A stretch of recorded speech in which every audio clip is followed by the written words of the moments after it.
সরকার গঠন করলে বিএনপি ধীরে ধীরে একটার পর একটা আমরা এলাকার মানুষের সমস্যার ইনশাল্লাহ সমাধান করব। 12 তারিখের নির্বাচনে ইনশাল্লাহ ধানের শীষকে জয়যুক্ত করতে হবে। নোয়াখালী এবং হাতিয়াবাসীর কাছে ধানের শীষে ভোট চাইলেন তারেক রহমান। সারা দেশে বিএনপি প্রার্থীদের জোর প্রচারণা। আমার মা বলতে গর্ব আপনি নির্ভয়ে ভোট দিতে যাবেন, যাকে খুশি থাকে দেশের গণতন্ত্রকে শক্তিশালী করার জন্য এইবার আপনারা ধানের শীষের পক্ষে একটি ভোট দেবেন। দক্ষিণ পশ্চিমাঞ্চলের 4 জেলায় জামায়াতের নির্বাচনী জনসভা। দুর্নীতিমুক্ত দেশ করতে দাঁড়িপাল্লায় ভোট চাইলেন আমির। আপনারা কি চান সেই পুরানা বস্তা পচা যে সামাজিক ব্যবস্থা ছিল, যে রাজনীতি ছিল, আপনারা তার পরিবর্তন চান? আমরা এসেছি পরিবর্তনের আওয়াজ দিয়ে। ভোট কেন্দ্র দখলের পায়তারা করছে একটি দল। অভিযোগ এনসিপির। ঐক্যবদ্ধভাবে যে কোনো ষড়যন্ত্র রুখে দেবে জনগণ, বললেন নাহিদ ইসলাম। সেনা সদরে সশস্ত্র বাহিনীর ঊর্ধ্বতন কর্মকর্তাদের সাথে প্রধান উপদেষ্টার মতবিনিময়। পরিবেশ নিয়ে সন্তুষ্ট ইসি, জানিয়েছেন সচিব।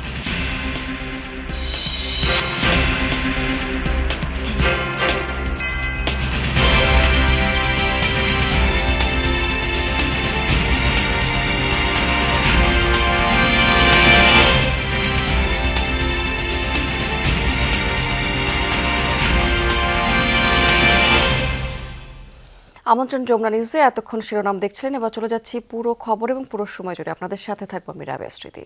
নতুন করে একটি গোষ্ঠী নির্বাচন বাধাগ্রস্ত করতে ষড়যন্ত্র করছে বলে অভিযোগ করেছেন বিএনপি চেয়ারম্যান তারেক রহমান। তিনি বলেছেন, ভোট দিয়েই ভোটারের দায়িত্ব শেষ নয়, বরং গুণে হিসাব বুঝে নিয়ে ঘরে ফেরার আহ্বান জানিয়েছেন তিনি। নোয়াখালীর দ্বীপ উপজেলা হাতিয়া নির্বাচনী সমাবেশে ভার্চুয়ালি যোগ দিয়ে তারেক রহমান এসব কথা বলেছেন। ক্ষমতায় গেলে নদী ভাঙন রোধের টেকসই বেড়িবাঁধ নির্মাণ সহ স্থানীয় সমস্যার সমাধানের আশ্বাস দিয়েছেন বিএনপি চেয়ারম্যান। আমাদের জেলা বিএনপির আহ্বায়ক দেশের দক্ষিণে বঙ্গোপসাগর আর মেঘনার উপকূলে নোয়াখালী 6 সংসদীয় আসন হাতিয়া, যেখানে বিগত দিনে বেশ কয়েকবারই গিয়েছিলেন সাবেক প্রধানমন্ত্রী বেগম খালেদা জিয়া। তার হাত ধরেই হাতিয়া পৌরসভারও যাত্রা। বিএনপির প্রতিষ্ঠাতা জিয়াউর রহমানের মন্ত্রিসভায়ও ঠাঁই হয়েছিল এই দূরদ্বীপের এক সদস্যের। নদী ভাঙার কারণে জনগণ সর্বশান্ত হয়ে গিয়েছে।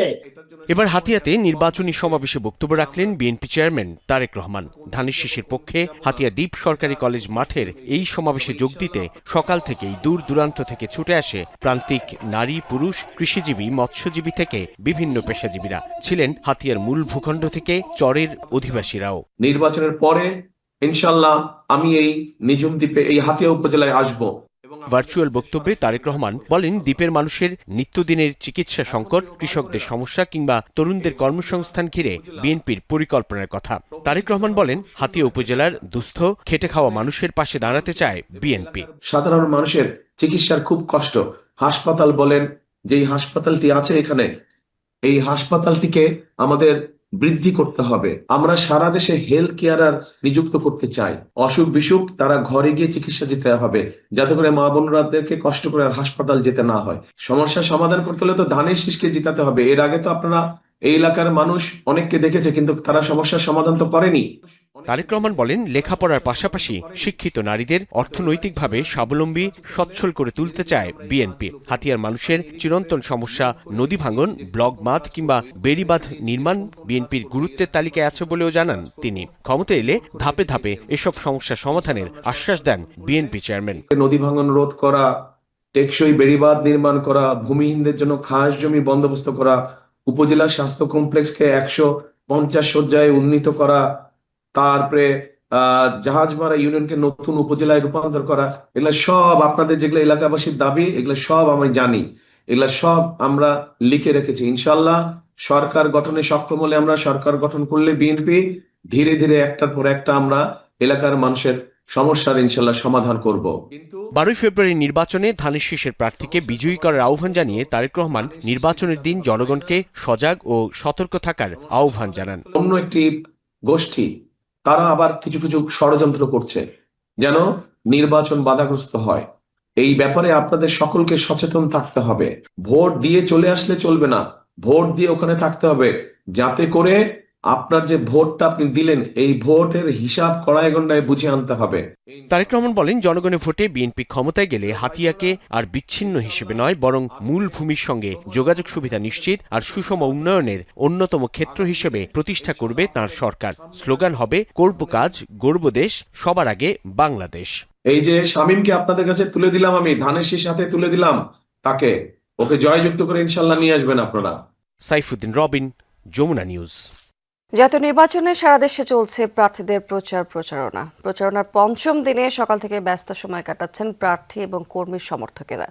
পাড়া মহল্লা অলিগলি চষে বেড়াচ্ছেন তারা, শুনছেন ভোটারদের সমস্যার কথা, দিচ্ছেন নানা ধরনের প্রতিশ্রুতি। ঠাকুরগাঁও 1 আসনের বেগুনবাড়ি, পাইকপাড়া এবং পূর্ব বেগুনবাড়ি এলাকায় নির্বাচনী পথসভায় যোগ দিয়েছেন বিএনপি মহাসচিব। এ সময় তিনি বলেছেন, এবার প্রতিযোগিতা নৌকার ধানের শীষের মধ্যে না, তাই এবারে নির্বাচন একটু ভিন্ন। বিএনপি জিতলে সাম্প্রদায়িক সম্প্রীতি রক্ষা এবং দুর্নীতি মুক্ত বাংলাদেশ গড়ার অঙ্গীকার করলেন মির্জা ফখরুল ইসলাম আলমগীর। অন্যদিকে কক্সবাজার 1 আসনে প্রচারণা চালিয়েছেন বিএনপির স্থায়ী কমিটির সদস্য সালাউদ্দিন আহমেদ।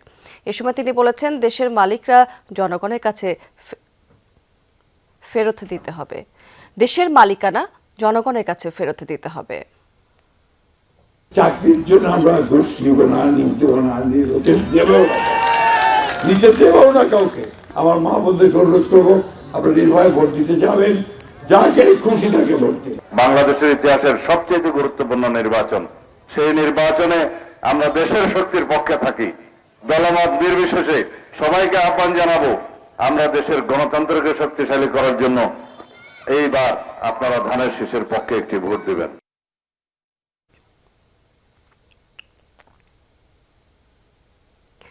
ফেনী 3 আসনের মানুষের জন্য কাজ করার আকাঙ্ক্ষা নিয়ে ভোট চাইছেন বিএনপির ভাইস চেয়ারম্যান আব্দুল আওয়াল মিন্টু। জানিয়েছেন, উন্নয়নের ক্ষেত্রে স্বাস্থ্য, শিক্ষা, কৃষির উপর বাড়তি নজরদারি থাকবে। একই আসনে লড়ছেন জামায়াতের প্রার্থী ডাক্তার ফখরুদ্দিন মানিক।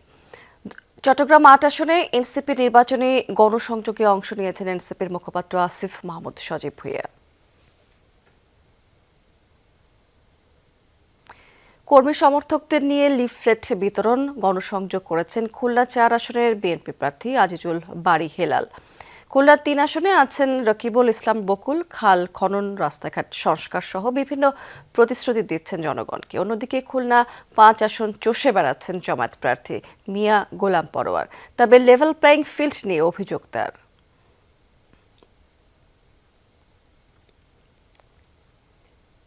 ঝিনাইদহ 4 আসনে ধানের শীষে প্রার্থী রাশেদ খান গণসংযোগ করছেন নির্বাচনী এলাকাতে। বলেছেন, জনগণ ধানের শীষে ভোট দেওয়ার অপেক্ষায় রয়েছে। একই আসনে কাপ পিরিচ মার্কা নিয়ে লড়ছেন স্বতন্ত্র প্রার্থী সাইফুল ইসলাম ফিরোজ।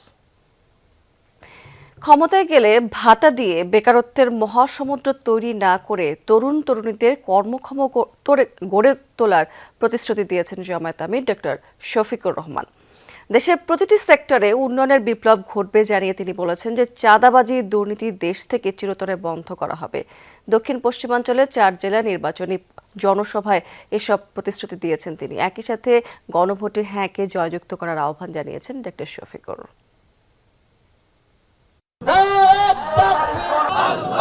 নির্বাচনী প্রচারণার পঞ্চম দিনে দক্ষিণ পশ্চিমাঞ্চলের জেলাগুলোতে সফর করেন জামাত আমির ডাক্তার শফিকুর রহমান। দিনের শুরুতেই কুষ্টিয়ার শহীদ আবরার ফাহাদ স্টেডিয়ামের নির্বাচনী জনসভায় অংশ নেন তিনি। নির্ধারিত সময়ের আগেই পুরো স্টেডিয়াম কানায় কানায় পূর্ণ হয়ে যায়। বেলা 11:15টার দিকে মঞ্চে আসেন জামাত আমির ডাক্তার শফিকুর রহমান। বলেন, দেশ আধিপত্যবাদের কবলে পড়লে হাদি আবরাররা বারবার ফিরে আসবে। দেশকে আর আধিপত্যবাদের কবলে পড়তে দেবে না দেশের তরুণ প্রজন্ম। এক ফাহাদকে বিদায় করেছ, এক আবরারকে বিদায় করেছ, এক আবু সাইদকে বিদায় করেছ, কিন্তু মনে রাখবা, এক একটা বিপ্লবী হাজার নয়, লক্ষ নয়, কোটি বিপ্লবীর দুনিয়ায় জন্ম দিয়ে তারা বিদায় নিয়েছে। জামাতের বিরুদ্ধে নারীদের ঘরে আটকে রাখার প্রোপাগান্ডা ছড়ানোর অভিযোগ করেন ডাক্তার শফিকুর রহমান। প্রতিশ্রুতি দেন নারীদের কর্মক্ষেত্র ও চলাচলে সর্বোচ্চ নিরাপত্তা নিশ্চিতের। জায়গায় জায়গায় দখলদারি, জায়গায় জায়গায় আমাদের ভাইয়েরা নেমে পড়লেন চাঁদাবাজি করতে। আপনারা এখান থেকে সরে আসুন। আল্লাহ আমাদেরকে যে রিজেক্ট দিয়েছেন ওইটাই আপনাদের সাথে আমরা ভাগাভাগি করে খাইতে রাজি আছি। তো তবুও মানুষকে কষ্ট দিবেন না, চাঁদাবাজি করবেন না। কুষ্টিয়া থেকে হেলিকপ্টারে জামাত আমির যান মেহেরপুরের সরকারি উচ্চ বালক বিদ্যালয় মাঠের নির্বাচনী জনসভায়। বলেন, অতীতের দুঃশাসন আর দুর্নীতির অবস্থার পরিবর্তন ঘটাতে চাই জামাত। আপনারা কি চান সেই পুরানা বস্তা পচা যে সামাজিক ব্যবস্থা ছিল, যে রাজনীতি ছিল 54 বছর, তাই দিয়ে আবার নতুন করে বাংলাদেশ চলবে? এটাকে আপনারা চান? আপনারা তার পরিবর্তন চান?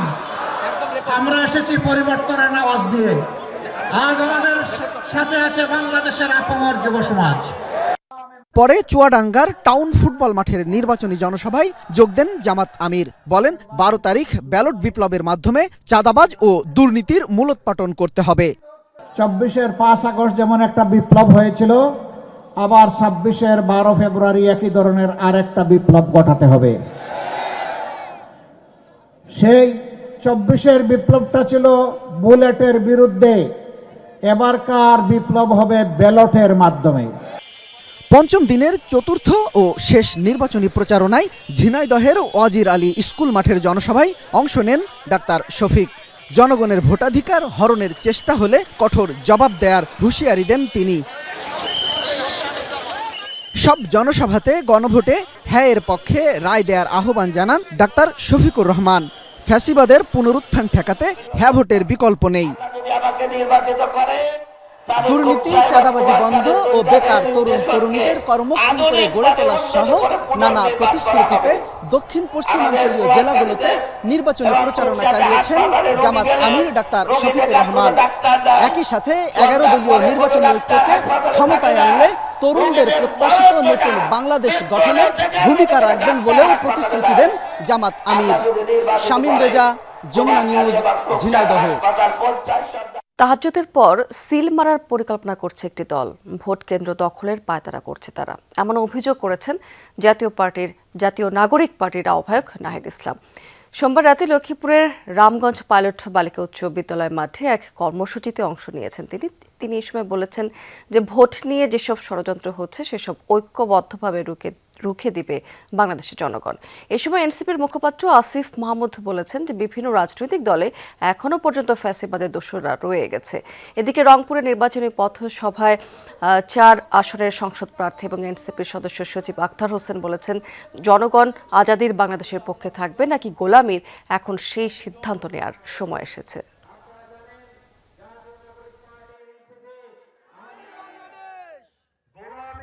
এটা দল যেটা অন্য সকল দলকে বিলুপ্ত করে নিজের পেটের ভিতর নিয়ে নিয়েছে, সেই দলের শীর্ষ নেতা তার প্রথম জনসভা শুরুই করলেন সমালোচনা দিয়ে।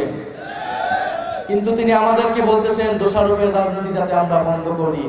ফ্যাসিবাদ বিরোধিতার নামে বিভিন্ন দলের মধ্যে এরকম ফ্যাসিস্টদের তোষণকারীরা রয়ে গেছিল, যাদের ইন্টারনাল বোঝাপড়ার কারণে বাংলাদেশের মানুষ 17 বছর মুক্তি পায়নি। এখন সিদ্ধান্ত নেওয়ার সময়, আমরা কোন বাংলাদেশের পক্ষে থাকবো? আমরা কি গোলামের বাংলাদেশের পক্ষে, আজাদির বাংলাদেশ? সংসদ নির্বাচন এবং গণভোট উপলক্ষে সেনা সদরে সশস্ত্র বাহিনীর ঊর্ধ্বতন কর্মকর্তাদের সাথে মতবিনিময় করেছেন প্রধান উপদেষ্টা ডক্টর মোহাম্মদ ইউনূস। হেলমেট অডিটোরিয়ামে সেনাবাহিনীর প্রধান জেনারেল ওয়াকারুজ্জামান, নৌবাহিনীর প্রধান অ্যাডমিরাল এম নাজমুল হাসান, বিমান বাহিনী প্রধান air chief marshal Hasan Mahmud Khan তাকে স্বাগত জানিয়েছেন। এ সময় দেশের প্রয়োজনে সশস্ত্র বাহিনীর গৌরবোজ্জ্বল এবং দায়িত্বশীল ভূমিকার কথা উল্লেখ করেছেন প্রধান উপদেষ্টা। ধৈর্য এবং পেশাদারিত্বের সাথে আইন শৃঙ্খলা বজায় রাখার জন্য সশস্ত্র বাহিনীকে ধন্যবাদ জানিয়েছেন ডক্টর ইউনূস। সভায় নির্বাচন সংশ্লিষ্ট এবং সমসাময়িক বিভিন্ন বিষয়ে আলোচনা করা হয়েছে। অবাধ এবং নিরপেক্ষ নির্বাচনের জন্য সশস্ত্র বাহিনীকে পেশাদারিত্ব বজায় রেখে দায়িত্ব পালনের দিক নির্দেশনা দিয়েছেন প্রধান উপদেষ্টা। মতবিনিময় সভায় সেনা, নৌ এবং বিমান বাহিনীর ঊর্ধ্বতন সামরিক কর্মকর্তা এবং গণমাধ্যম ব্যক্তিরা উপস্থিত ছিলেন। নির্বাচনী প্রচার চালানোর সময় ঢাকা 18 আসনে 11 দলীয় জোটের প্রার্থী আরিফুল ইসলাম আদিবের উপর হামলায় জড়িতদের গ্রেফতারের দাবি জানিয়েছে এনসিপি। সন্ধ্যায় ইসিতে সিএসের সাথে সাক্ষাৎ করে এনসিপির একটি প্রতিনিধি দল পরে হাসনাত আব্দুল্লাহ বলেছেন যে হামলার মাধ্যমে দমন পীড়নের প্র্যাকটিস ম্যাচ শুরু করেছে বিএনপি। সোমবার ঢাকা 18 আসনে এনসিপি এবং 11 দলীয় ঐক্যের প্রার্থী আরিফুল ইসলাম আদিবের জনসংযোগে হামলার ঘটনা ঘটেছে। রাজধানীর খিলক্ষেত থানার ডুমনি নূরপাড়া এলাকাতে গণসংযোগ করতে গেলে এই ঘটনাটি ঘটেছে। এনসিপির অভিযোগ এতে স্থানীয় বিএনপি নেতাকর্মীরা জড়িত রয়েছে। পরে রাজধানীর উত্তরায় এই ঘটনার প্রতিবাদে জরুরি সংবাদ সম্মেলন ডাকা হয়েছে। জানানো হয়েছে 2 দফা দাবি বিএনপির বড় দল থেকে নিয়ন্ত্রণহীন দলে পরিণত হচ্ছে বলে অভিযোগ করেছে আদিব। পরে সন্ধ্যায় আদিবের উপর হামলার প্রতিবাদে বাংলা মোটর পার্টি অফিসের সামনে বিক্ষোভ মিছিল করেছে এনসিপি। এছাড়া সন্ধ্যায় সিএসির সাথে সাক্ষাৎ শেষে কথা বলেছেন দলটির উত্তরাঞ্চলের মুখ্য সংগঠক হাসনাত আব্দুল্লাহ। দখল করার যে একটা প্রবণতা থাকে, ভয়ভীতি দেখানোর প্রবণতা থাকে, এবং আমরা এটাও বলতে শুনেছি যে যদি প্রতীকে ধানের শীষ না থাকে বা একটা সার্টেন একটা সিম্বল না থাকে তাহলে প্রয়োজনে বাড়ি থেকে ছাপিয়ে নিয়ে গিয়েও হচ্ছে ওই প্রতীকে ছিল মারবে। এই ধরনের বক্তব্য আমরা বিভিন্ন সময় আমরা দেখেছি। আইন শৃঙ্খলা বাহিনীকে আগামী 24 ঘন্টার মধ্যে দিদার মোল্লাকে আটক করতে হবে। নির্বাচন কমিশনকে স্ব-উদ্যোগে এই ঘটনার তদন্ত করে এটির বিষয়ে একটি তাদের রিপোর্ট প্রতিবেদন করতে হবে। বিরামহীন প্রচারণায় ব্যস্ত সময় কাটছে নারায়ণগঞ্জ 4 আসনের স্বতন্ত্র প্রার্থী মোহাম্মদ শাহ আলমের। সকাল থেকে রাত পর্যন্ত কর্মী সমর্থকদের নিয়ে নিজ নির্বাচনী এলাকা চষে বেড়াচ্ছেন শাহ আলম। ভোটারদের দাঁড়ে দাঁড়ে গিয়ে উন্নয়নের নানা প্রতিশ্রুতিতে চাইছেন ভোট। বিজয়ী হলে ফতুল্লাবাসীর সব সমস্যার সমাধানের আশ্বাস দিয়েছেন তিনি। সুষ্ঠু এবং অবাধ নির্বাচন হলে বিপুল ভোটে জয়ের আশা ব্যক্ত করেছেন তিনি। বলেছেন প্রচারণায় যেখানেই যাচ্ছেন সেখানে বিপুল সাড়া পাচ্ছেন। তার জনপ্রিয়তা দেখে একটি পক্ষ নানাভাবে সমস্যা সৃষ্টির চেষ্টা করছে বলে অভিযোগও করেছেন। দলমত নির্বিশেষে এলাকার উন্নয়নের স্বার্থে স্বতন্ত্র প্রার্থী হিসাবে হরিণ মার্কায় আমাকে সবাই ভোট দিয়ে জয়যুক্ত করবে, ইনশাল্লাহ সেটাই আমি আশা করি। গাজীপুরের টঙ্গী বাজার এলাকাতে ভোটারদের দাঁড়ে দাঁড়িয়ে যে প্রচারণা কার্যক্রম চালাচ্ছেন বিএনপি নেতাকর্মীরা। সোমবার সকাল থেকে সন্ধ্যা পর্যন্ত গাজীপুর 2 আসনের বিএনপি প্রার্থী এম মঞ্জুরুল করিম রনির সমর্থনে লিফলেট বিতরণ এবং পথসভা করা হয়েছে। ভোটারদের বিভিন্ন সমস্যার কথা শুনে সমাধানের আশ্বাসে ভোট প্রার্থনা করা হচ্ছে। প্রচারণায় নেতৃত্ব দিচ্ছেন মহানগর বিএনপির সাবেক যুগ্ম আহ্বায়ক রাশেদুল ইসলাম কিরণ।